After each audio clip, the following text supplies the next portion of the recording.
Welcome to Adobe Photoshop CS6 স্বাগতম।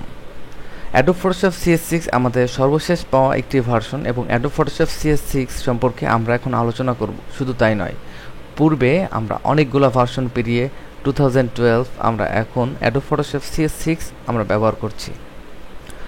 Photoshop CS থেকে CS2 3 4 5 6 5 ভিতর আরেকটি ভার্সন ডেভেলপ করা হয়েছিল, যেটি 5.5।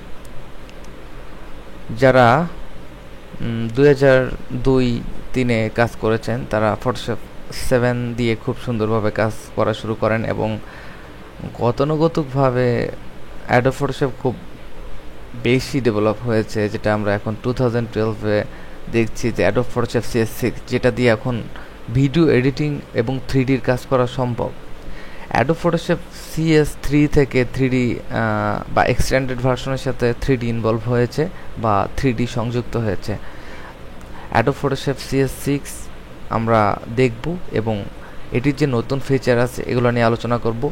আমি মনে করি যে অ্যাডোব ফটোশপ CS6 যদি আমরা ব্যবহার করি তাহলে পূর্বের সবগুলা ভার্সনের যে অপশনগুলো বা যে উপাদানগুলো, যে কম্পোনেন্টগুলো আমরা ব্যবহার করতাম সেটি অবশ্যই এর ভিতর বিদ্যমান এবং এক্সট্রা অনেক কিছু এখানে ইনক্লুড করা হয়েছে, অনেক বাগ ফিক্স করা হয়েছে।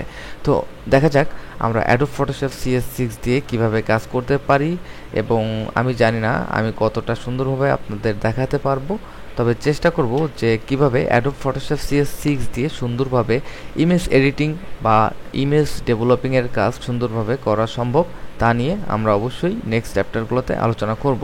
ধন্যবাদ।